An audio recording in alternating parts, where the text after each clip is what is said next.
Hello students, welcome to V science classes. Last class में हमने diseases के बारे में पढ़ा था। अब हम पढ़ेंगे ड्रग्स एंड अल्कोहल अब्यूज। अभी ड्रग्स एंड अल्कोहल अब्यूज में क्या क्या होता है। Survey and statistics shows that use of drug and alcohol has been on the rise, especially among the youth। जो यूज है ड्रग्स का और अल्कोहल का वो बहुत तेजी के साथ बढ़ता जा रहा है यूथ में। यूथ मतलब युवा पीढ़ी में। This is really a cause of concern as it could result in many harmful effects। इसके कई सारे harmful effect हो सकते हैं। Proper education guidance would enable youth to safeguard themselves। Proper guidance मिले उन्हें जिससे कि वो बच सकते हैं और उसके जो इफेक्ट होंगे, नेगेटिव इफेक्ट होंगे, उससे वो बच सकते हैं। Against these dangerous behaviour pattern and follow the healthy lifestyle. और इन सब से बचें और हेल्दी लाइफस्टाइल की तरफ वो जाएं। इस सब के लिए प्रॉपर गाइडेंस और प्रॉपर एजुकेशन होना चाहिए। इसमें क्या क्या होगा। The drugs which are commonly abused are opioids, cannabinoids, coca और एल्कलॉइड्स। मतलब कि वो ड्रग कौन कौन से जनरली यूज किए जाते हैं। तो ओपियोइड्स इसमें यूज होता है, कैनाबिनॉइड्स यूज होता है, कोका या एल्कलॉइड, कोका एल्कलॉइड इसको बोलते हैं, तो ये यूज होते हैं। मेजोरिटी में क्या होगा, majority of these are obtained from flowering plants. बहुत सारे इसमें से फ्लावरिंग प्लांट में से मिलते हैं। Some are obtained from fungi, कुछ फंजाई से मिलते हैं। जैसे एलएसडी मिलता है। एलएसडी क्या है, लेजर्जिक एसिड डाइमेथाइलेमाइड, वो भी एक ड्रग है। अब सबसे पहले बात करते हैं ओपियोइड्स की। तो ओपियोइड्स बहुत ही ज्यादा इंपॉर्टेंट स्ट्रक्चर, एक इंपॉर्टेंट ड्रग है। Opioids are drugs which bind specific opioid receptor।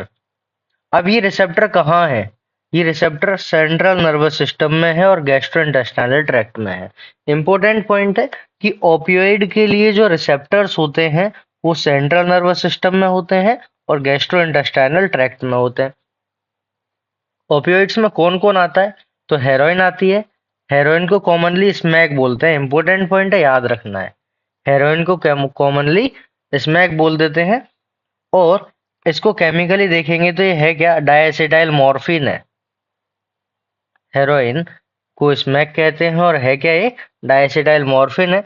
जो कि कैसी होती है, वाइट होती है, ऑर्डरलेस होती है, बिटर होती है, क्रिस्टलाइन होती है। वाइट है, ऑर्डरलेस है, बिटर, बिटर मतलब कड़वी, क्रिस्टलाइन कंपाउंड है। This is obtained by acetylation of morphine. तो ये मॉर्फिन किससे बनती है, इसमें मॉर्फिन के एसिटाइलेशन से बनती है। किससे बनेगी, मॉर्फिन के एसिटाइलेशन से। एसिटाइलेशन का मतलब होता है एसिटाइल ग्रुप का जोड़ देना। ये जो स्ट्रक्चर दिख रही है, ये मॉर्फिन की स्ट्रक्चर है। ये देखते ही पता लगनी चाहिए, पता चलना चाहिए कि ये जो डायग्राम है ये मॉर्फिन का है।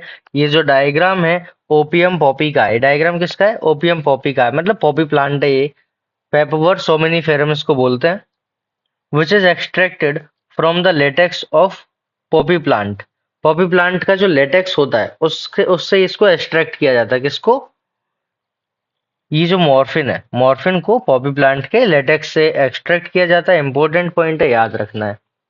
पॉपी प्लांट का नाम क्या है, पेपेवर सोमनीफेरम। पेपेवर सोमनीफेरम, जो कि अभी अभी अपने डायग्राम में देखा था। तो ये पेपेवर सोमनीफेरम है, पॉपी प्लांट जिसको बोला जाता है। नेक्स्ट इसमें है जनरली टेकन बाय स्नॉटिंग और इंजेक्शन।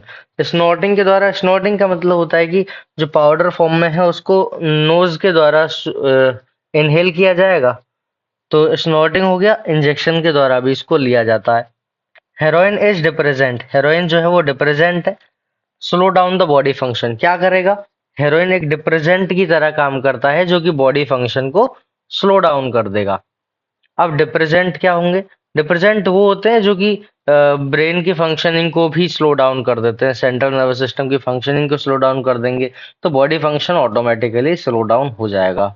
अब बात आती है कैनाबिनॉइड्स की। तो कैनाबिनॉइड्स क्या है, a group of chemicals. Cannabinoids भी केमिकल्स का ग्रुप है विच इंटरेक्ट विद कैनाबिनॉइड रिसेप्टर। अब कैनाबिनॉइड रिसेप्टर कहाँ होते हैं, जैसे हमने पढ़ा था ओपियोइड रिसेप्टर कहाँ कहाँ होता है, सेंट्रल नर्वस सिस्टम पे होता है और गैस्ट्रोइंटेस्टाइनल ट्रैक्ट पे होता है। इसी तरह से कैनाबिनॉइड रिसेप्टर कहाँ होता है, प्रिंसिपली इन ब्रेन। कहाँ होंगे, प्रिंसिपली इन ब्रेन। ब्रेन में कैनाबिनॉइड्स के रिसेप्टर होते हैं। Natural cannabinoids are obtained from the inflorescence of the plant. Plant के इन्फ्लोरेसेंस से कैनाबिनॉइड मिलता है। कौन सा प्लांट है वो, कैनबिस सटाइवा। कौन सा प्लांट है, कैनबिस सटाइवा, जिसको सिंपल शब्दों में भांग के नाम से जाना जाता है। तो ये भांग का पौधा कैनबिस सटाइवा कहलाता है।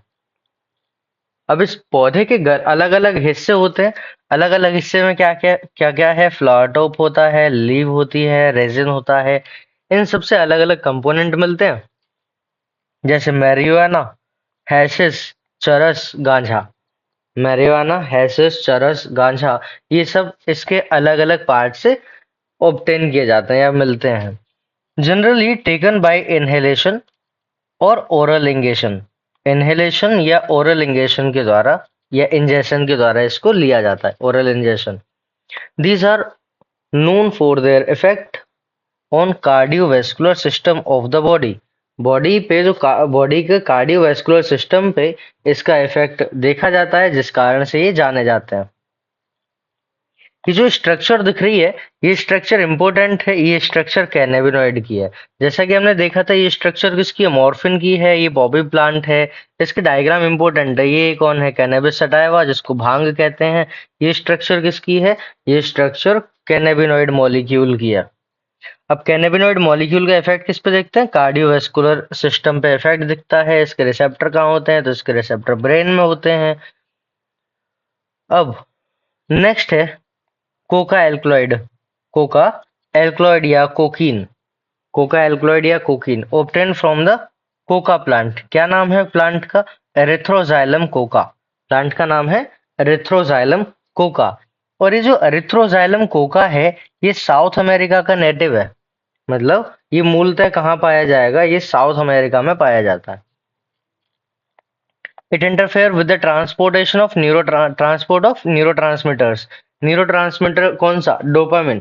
डोपामिन के ट्रांसपोर्टेशन में ये इंटरफेयर करता है। किस तरह से इंटरफेयर करेगा, तो अब क्या क्या होगा, कोकीन कॉमनली कॉल्ड कोक और क्रैक। कोकीन को कॉमनली क्या बोल देते हैं, कोक और क्रैक बोल दिया जाता है। यूजुअली स्नॉटेड, नाक के द्वारा इसको पाउडरी फॉर्म में इनहेल किया जाता है, नोज के through. It has a potent stimulation action on the central nervous system. ये बहुत ही ज्यादा पावरफुल स्टिमुलेशन देता है सेंट्रल नर्वस सिस्टम पे, producing a sense of euphoria. Sense of euphoria. अब ये यूफोरिया क्या होता है, जो व्यक्ति को खुशी महसूस होती है, हैप्पीनेस, फीलिंग ऑफ हैप्पीनेस इसको बोलते हैं, फीलिंग ऑफ हैप्पीनेस। जो फीलिंग ऑफ हैप्पीनेस है वो उसको हम यूफोरिया बोलते हैं। तो इससे क्या होगा, यूफोरिया का एहसास होगा और एनर्जी इंक्रीज हो जाएगी। Excessive dose of cocaine cause hallucination. अगर कोकीन को ज्यादा अमाउंट में लिया जाए तो हेल्यूसिनेशन कॉज करता है। अब हेल्यूसिनेशन क्या होता है, अगर हम हेल्यूसिनेशन को देखें तो इसका मतलब होता है दृष्टि भ्रम या मति भ्रम। दृष्टि भ्रम या मति भ्रम कहने का मतलब है कुछ होता है, कुछ और दिखाई देता है, जो दिखता है वो होता नहीं है, जो होता है वो दिखता नहीं है। तो कुछ इस तरह का जो नशा होता है उसको हेल्यूसिनेशन बोलते हैं। खुशी जैसा महसूस होना तो यूफोरिया, और कुछ है कुछ नहीं है, जो है वो दिख रहा है, जो नहीं है वो नहीं, जो है वो नहीं दिख रहा, जो नहीं नहीं है वो दिख रहा, कुछ इस तरह का दिखे तो हेल्यूसिनेशन हो जाएगा। Other well known plant with हेल्यूसिनोजेनिक properties. हेल्यूसिनोजेनिक properties और किसके पास होती है, एट्रोपा बेलाडोना। ये इंपॉर्टेंट पॉइंट है, याद रखना है कि एट्रोपा बेलाडोना भी हेल्यूसिनोजेनिक प्रॉपर्टी शो करता है, और साथ में धतूरा भी हेल्यूसिनोजेनिक प्रॉपर्टी शो करता है। कौन कौन, एट्रोपा बेलाडोना, धतूरा, एरिथ्रोजाइलम कोका, कोक, क्रैक, ये सब हेल्यूसिनेशन वाले हैं। फिर क्या है, These days, cannabinoids are also being abused by some sport person। ये cannabinoids जो हैं, इनको भी स्पोर्ट पर्सन के द्वारा यूज किया जा रहा है। ड्रग लाइक बार्बिट्रेट्स, एम्फेटामिन्स, बेंजोडाइएजापाइंस और अदर सिमिलर ड्रग्स इन सब का इसमें यूज किया जाता है। That are normally used as medicine to help patient cope up.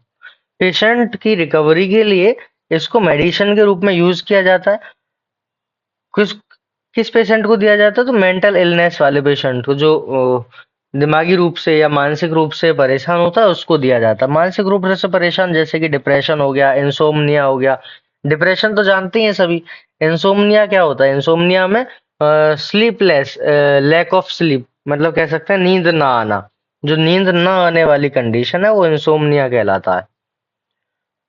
Abused. Morphine is a very effective sedative and painkiller. Morphine जो है बहुत ही ज्यादा इफेक्टिव सेडेटिव और पेन किलर है, and is very useful in patient who have undergo surgery. ऐसा patient जो कि जिसकी सर्जरी हुई है, तो उस पेशेंट को ये मॉर्फिन दी जाती है, क्योंकि ये क्या है, बहुत ही ज्यादा इफेक्टिव पेन किलर और सेडेटिव की तरह काम करता है। Several plants, fruits and seeds having hallucinogenic properties, इनके पास hallucinogenic properties होती है। Have been used for hundreds of years, कई सालों से, कई hundreds of years से इसको यूज कर रहे हैं। इन फोक मेडिसिन। फोक मेडिसिन क्या होता है? फोक मेडिसिन का मतलब होता है ट्रेडिशनल मेडिसिन। जो ट्रेडिशनल मेडिसिन है उसको फोक मेडिसिन बोलते हैं। रिलीजियस सेरेमनीज में इसको यूज करते हैं, रिचुअल्स में इसको यूज करते हैं। रिचुअल्स का मतलब होता है प्रथाएं, जो प्रथाएं हैं उसमें यूज करते हैं अलग अलग तरह से। ऑल ओवर द ग्लोब, अलग अलग जगह पे अलग अलग तरह से इसका यूज किया जाता है।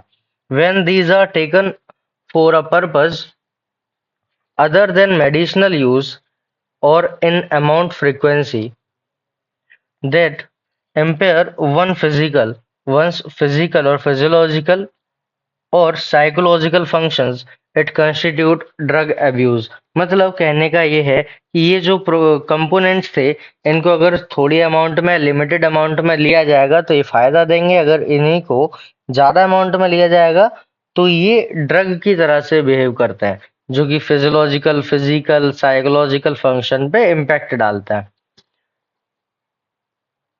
नेक्स्ट बात आती है स्मोकिंग की। स्मोकिंग क्या है?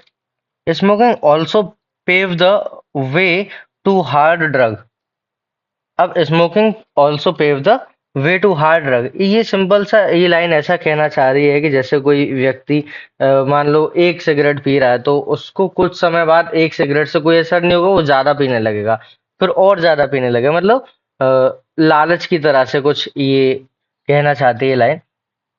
Tobacco has been used by human being for more than 400 years. कई सौ सालों से, कई 400 वर्षों से जो टोबैको है उसका यूज किया जा रहा है। अलग अलग तरह से इसका यूज करते हैं।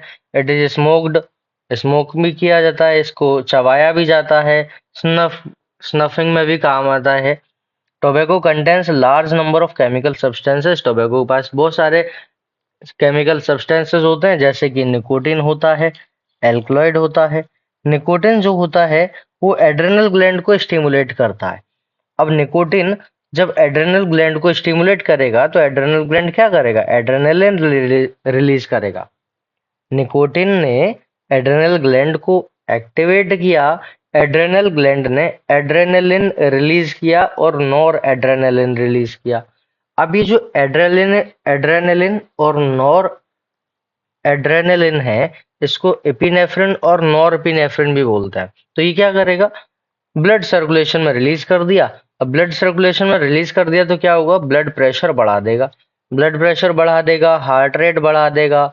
Smoking is associated with increased incidence of cancer. Smoking से कैंसर का संभावना बढ़ जाती है। कौन सा? Specially lung cancer, urinary bladder cancer और थ्रोट कैंसर। ये भी याद रखना है कि स्मोकिंग से क्या क्या हो सकता है। तो स्मोकिंग से लंग कैंसर हो सकता है, ये तो जाहिर सी बात है। साथ में यूरिनरी ब्लैडर कैंसर भी हो सकता है, थ्रोट कैंसर भी हो सकता है, bronchitis, emphysema, coronary heart disease, gastric ulcer, ये सब स्मोकिंग के कारण हो सकते हैं। जैसा कि हम जानते हैं एम्फिसिमा क्या होता है। एम्फिसिमा वो कंडीशन होती है जिसमें एल्वियोलर वॉल्स डैमेज हो जाती है और जो लंग्स है उसका इंटरनल सरफेस एरिया बहुत ही ज्यादा कम हो जाता है। अब गैस्ट्रिक अल्सर भी कर देगा और हार्ट डिजीज भी ये करता है, coronary heart disease etcetera. Tobacco chewing is associated with increase the cancer of oral cavity. Oral cavity का कैंसर की संभावना बढ़ जाती है टोबैको को चबाने से। Smoking increases the carbon monoxide content in the blood, reduce the concentration of heme-bound oxygen। Smoking करने से ब्लड में कार्बन मोनोऑक्साइड का अमाउंट बढ़ जाती है। कार्बन मोनोऑक्साइड की अमाउंट बढ़ जाने से क्या होगा कि जो ब्लड के साथ ऑक्सीजन इजीली बाइंड नहीं कर पाएगी। This cause the oxygen deficiency in the body. Body में ऑक्सीजन डेफिशिएंसी होने लग जाएगी। When one buy packet of cigarette one can not miss the statutory warning. अब ये क्या है? इसका मतलब होता है संवैधानिक चेतावनी। तो कोई भी व्यक्ति जब सिगरेट का पैकेट लेता है तो उस पर एक संवैधानिक चेतावनी लिखी होती है, that is present on the packing which warn against the smoking, जो कि स्मोकिंग के अगेंस्ट उसको वार्न कर रही है कि स्मोकिंग न करे, smoking is injurious to health. ऐसा बहुत बड़े बड़े शब्दों में लिखा होता है। अगर सिगरेट की डिब्बी देखेंगे तो उस पर अप्रोक्स 75% एरिया पे ये वार्निंग लिखी होती है, फिर भी लोग लेते हैं। Yet smoking is very prevalent. Prevalent क्या होता है? प्रेवलेंट का मतलब होता है प्रचलित। तो जो स्मोकिंग है बहुत ज्यादा प्रचलित है। Smoking is very prevalent in society both among young and old. Knowing the danger of smoking, सबको पता है कि स्मोकिंग से क्या खतरा है, टोबैको से क्या खतरा है। इससे ये एडिक्टिव नेचर के होते हैं। The youth and old need to avoid these habits. तो जो यूथ है, युवा पीढ़ी है, जो बड़े बुजुर्ग हैं, इसको ये सब छोड़ना चाहिए, ये सब आदतें छोड़नी चाहिए। Any addict requires counselling and medical help to get rid from the habit. अब इस हैबिट से बचने के लिए मेडिकल काउंसलिंग भी काउंसलिंग भी रख सकती है और मेडिकल हेल्प भी लग सकती है। नेक्स्ट जो टॉपिक है वो है adolescence and drug alcohol abuse. Adolescence का मीनिंग क्या है? Adolescence means both a period and a process during which a child become mature in term of his attitude, believes for effective participation in society.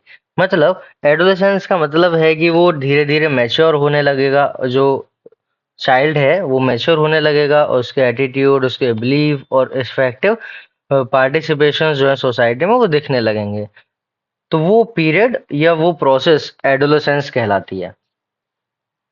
The period between 12 to 18 year of age may be taught as adolescence period. इसको हम adolescence period बोलते हैं।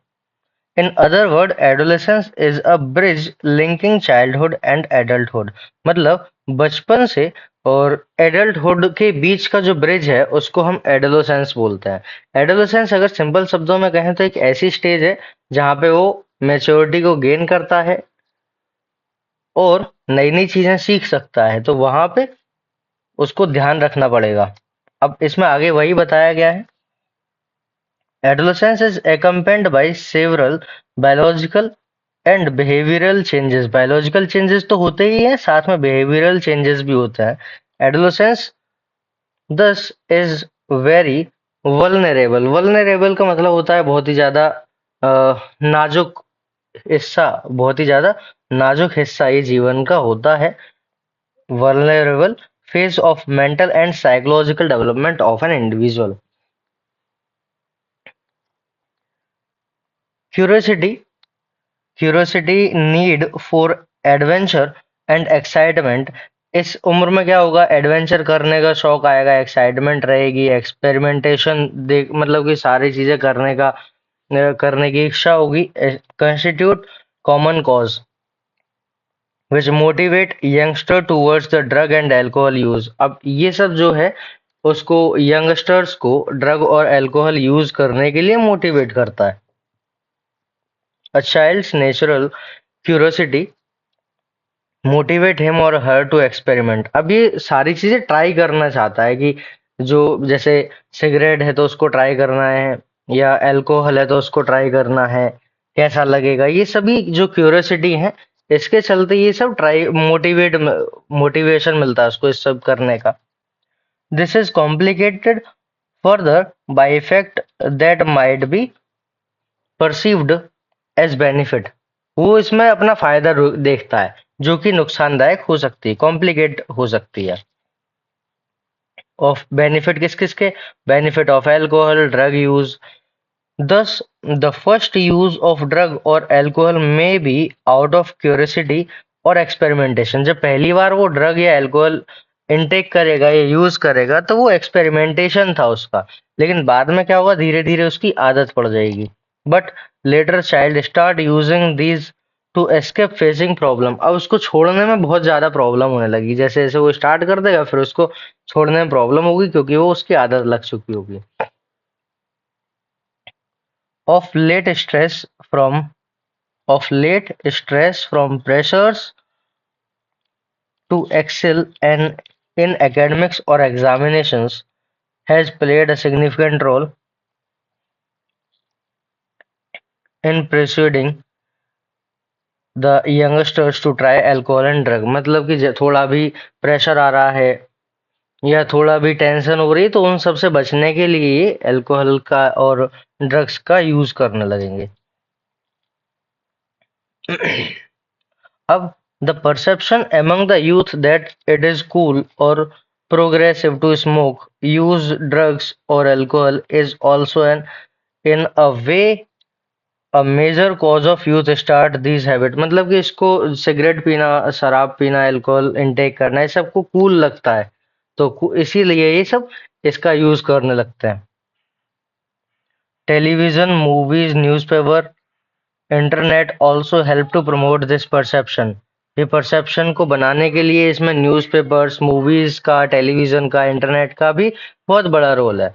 Other factors that have been seen to be associated with drug and alcohol abuse among the adolescents are unstable और unsupportive family structure और peer pressure. कहने का मतलब है कि ये और भी अदर फैक्टर्स हैं जो कि ड्रग और अल्कोहल अब्यूज को प्रमोट करते हैं। उसमें peer pressure, family structures, unsupportive family structures है या पीयर प्रेशर, थोड़ा भी प्रेशर आता है तो वो सब इसका यूज करना शुरू कर देते हैं। तो ये तो हुआ adolescence and drug alcohol abuse. अब एडिक्शन और डिपेंडेंसी क्या है? बिकॉज ऑफ परसीव्ड बेनिफिट मतलब, परसीव्ड बेनिफिट का मतलब है जो उनको लगता है कि हाँ बेनिफिट है। Because of perceived benefit drug are frequently used repeatedly. जैसा कि उनको कुछ समय का बेनिफिट दिखाई देता है तो इसलिए वो ड्रग्स का बार बार यूज करते हैं, जल्दी जल्दी यूज करते हैं। The most important thing which one fails to realise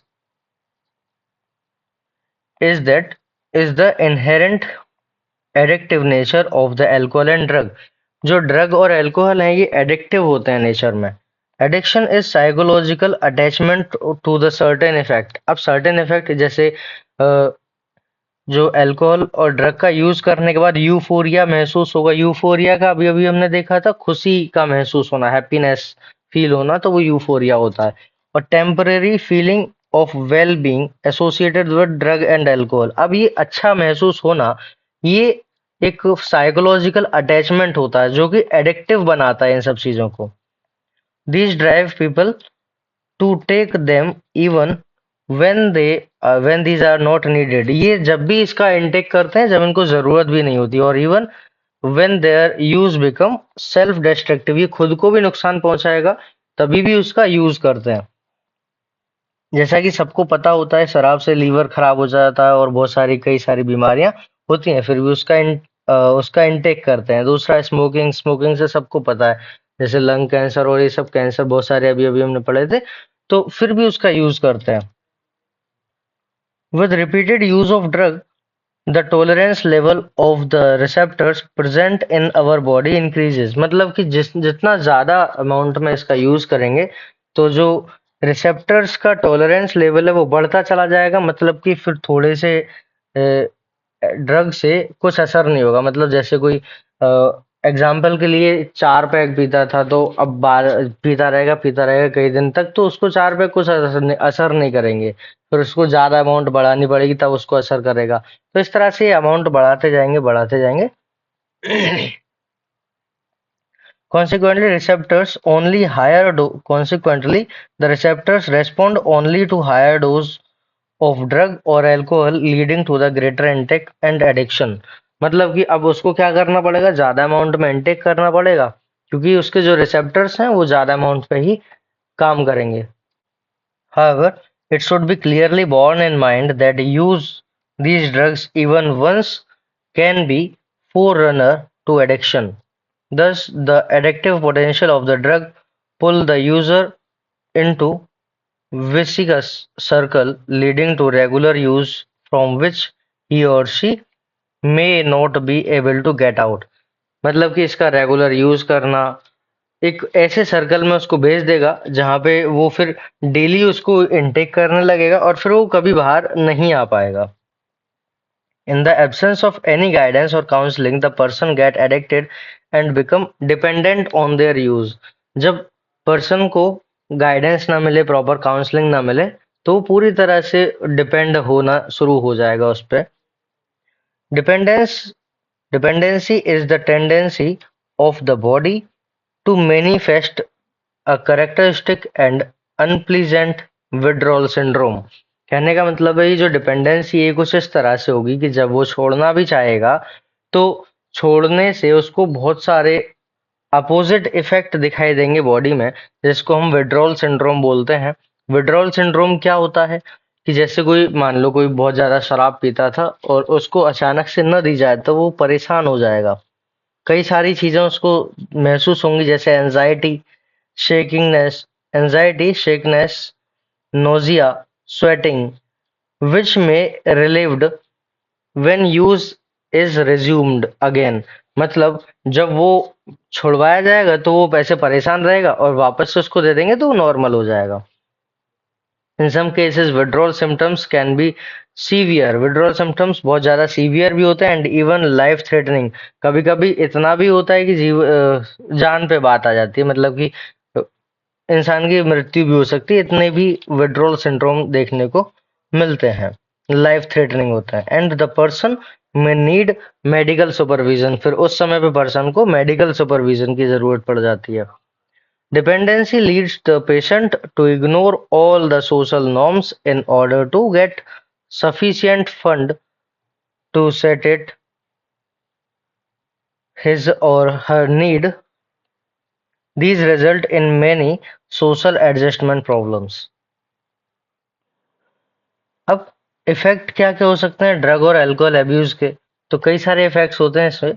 the immediate adverse effect of the drug and alcohol abuse are manifested in the form of reckless behavior। reckless behavior का मतलब होता है लापरवाह हो जाना। वेंडलिज्म, वेंडलिज्म का मतलब होता है बर्बरता। वायलेंस, वायलेंस तो हम जानते हैं हिंसा। तो ये सब चीजें इसका नेगेटिव इफेक्ट देखने को मिल जाएगा। एक्सेसिव डोज ऑफ ड्रग में लीड टू द कोमा। बहुत ज्यादा ड्रग डोज जो है वो कोमा या डेथ तक भी इसको पहुंचा सकती है। किस कारण से? Due to respiratory failure, heart failure और cerebral haemorrhage. A combination of drug or their intake along with alcohol generally result in overdosing, and even intake along with alcohol overdosing and death। मतलब कई सारे drug के combination जो बना बना के लेते हैं उससे कई बार ओवरडोजिंग हो जाती है, और साथ में हो सकता है कि डेथ भी हो जाए। The most common warning sign of the drug and alcohol abuse among the youth indicate drop in academic performance। मतलब कि जो सबसे ज्यादा इंडिकेशन होगा, सबसे बड़ा, कि उसका जो एकेडमिक परफॉर्मेंस है वो ड्रॉप होने लग जाएगा। Unexplained absence from school college, school से कॉलेज से बेवजह से या बेवजह एब्सेंट रहना। Lack of interest in personal hygiene, साफ सफाई में कोई इंटरेस्ट नहीं रहेगा। विड्रॉल और isolation, depression, fatigue, aggressive rebellious behaviour, deteriorate, deteriorating relationship with family, friends, loss of interest in hobbies, change sleeping, eating habits, fluctuation in weight, appetite etcetera, ये सारे जो इफेक्ट दिखाई देंगे ये इफेक्ट ऑफ ड्रग और alcohol abuse होता है. There may even be some far reaching implications of drug alcohol abuse if an abuser is unable to get money to buy drug or alcohol, he or she may turn stealing. मतलब कि अब उसके पास पैसे नहीं है ये सब चीजें लेने के, ड्रग और अल्कोहल खरीदने के, तो अलग अलग तरीके जैसे चोरी, डकैती और लूटपाट ये सब चीजें भी करना शुरू कर देता है. तो at a time the drug addicted become cause mental और फाइनेंशियल डिस्ट्रेस, मेंटली भी डिस्ट्रेस रहेगा और फाइनली भी ये परेशान ही रहेगा और उसकी पूरी फैमिली फ्रेंड्स सब परेशान रहेंगे. और क्या होगा, those who take drug intravenously, अब इंट्रावेनसली मतलब इंजेक्टेबल वाला, direct injection into the vein using needle और syringe are much more likely acquire serious infections like AIDS, hepatitis B. तो अब सिरिंज जो है वो बदलते तो है नहीं, तो उससे एड्स हो सकता है, हेपेटाइटिस बी हो सकता है, तो इस तरह की भयावह बीमारियां भी होने की संभावना है. The viruses which are responsible for this disease are transferred from one person to another person by sharing infected needle or syringe. Both AIDS and hepatitis infection are chronic infection. Chronic infection मतलब कि हम फेटल बोल सकते हैं, फेटल या lethal बोल सकते हैं इनको, ये क्रोनिक इन्फेक्शन कहलाता है. अल्टीमेटली फेटल है. Both can be transmitted through sexual contact और इन्फेक्टेड ब्लड के द्वारा भी ये फैलते हैं और सेक्सुअल कांटेक्ट से भी फैलते हैं. These use of alcohol adolescence में also have long term effect, बहुत लंबे समय के लिए फिर इसका इफेक्ट देखने को मिलेगा. It could lead to heavy drinking in adulthood. The chronic use of drug and alcohol damage the nervous system. बहुत ज़्यादा यूज ड्रग का जो है वो नर्वस सिस्टम को डैमेज कर देता है, लीवर को डैमेज कर देगा. जैसा कि किरहोसिस होता है. किरहोसिस क्या होता है कि लीवर प्रॉपर फंक्शनिंग नहीं कर पाता, ज़्यादा शराब पीने से ऐसा होता है. जैसे कि फैटी लीवर भी देखने को मिल जाता है. The use of drug alcohol damage the nervous system. The use of drug and alcohol during pregnancy is also known to adversely affect the fetus. Fetus पे भी बहुत ज़्यादा नेगेटिव इफेक्ट देखने को मिलेगा अगर प्रेग्नेंट लेडी जो ड्रग्स हैं, अल्कोहल है, इनका यूज करती है तो. Another misuse of the drug is what certain sport person भी इसका यूज करते हैं जो कि गलत है. स्पोर्ट पर्सन किस लिए यूज करते हैं इसका, अपना जो परफॉर्मेंस है उसको इम्प्रूव करने के लिए, तो इसको मिसयूज बोला जाता है. They misuse narcotic analgesic,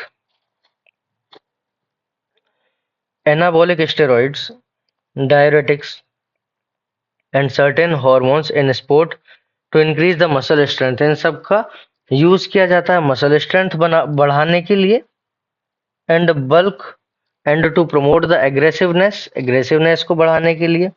as a result increase athletic performance, जो एथलेटिक परफॉर्मेंस है वो बढ़ जाती है. The side effect of the use of anabolic steroid in female include masculinise masculinisation क्या होता है, फीचर लाइक मेल के जैसे फीचर इसमें देखने को मिल जाएंगे. ये साइड इफेक्ट इसके देखने को मिलेंगे. Increased aggressiveness, mood swing, depression, abnormal menstrual cycles, excessive hair growth on the face, body, enlargement of clitoris, deepening of voice in male. ये तो यहाँ तक डीपनिंग ऑफ वॉइस तक तो ये तो फीमेल में नेगेटिव इफेक्ट या साइड इफेक्ट्स हो गए. मेल में क्या होगा, in male it include acne, increase aggressiveness, mood swing, depression, reduction in size of testicles, decreased sperm production, potential of kidney and liver dysfunction, ये सारे इसमें देखने को मिल जाएंगे. ब्रेस्ट एनलार्जमेंट, प्रीमेच्योर बेल्डनेस का मतलब होता है कि गंजे हो जाना, बाल उड़ जाना. Enlargement of prostate gland. These effect may be permanent with prolonged use. बहुत लंबे समय तक अगर यूज करते हैं ड्रग्स का तो ये इफेक्ट परमानेंट भी हो सकता है. इन द एडोलेसेंट, मेल और female serve severe facial or body acne and premature closure of the growth center of the long bone may result stunted growth। अब ये सारे इफेक्ट इसके देखने को मिलेंगे। फिर क्या प्रिवेंशन एंड कंट्रोल, जैसा कि एक कहावत है, एज ओल्ड एडाइज, इसका मतलब क्या होता है? पुरानी कहावत हम कह सकते हैं। इसमें होगा क्या? Prevention is better than cure. Prevention is better than cure, ये एक पुरानी कहावत है, होल्ड ट्रू, ये सही भी है। इसमें क्या क्या होना चाहिए? अवॉइड अनड्यू पीयर प्रेशर, मतलब कि बहुत ज्यादा पीयर प्रेशर नहीं लेना। पीयर प्रेशर से जो स्थिति है वो खराब हो जाएगी, तो जो ड्रग एब्यूज की तरफ इंसान चल देता है। दूसरा, एजुकेशन एंड काउंसलिंग प्रॉपर होनी चाहिए। तीसरा, सीकिंग हेल्प फ्रॉम पेरेंट और peers, looking for danger sign, seeking professional and medical help. तो ये सारी चीजें इसमें देखने को मिल जाती हैं। तो इस तरह से ये चैप्टर कंप्लीट हुआ। Thank you.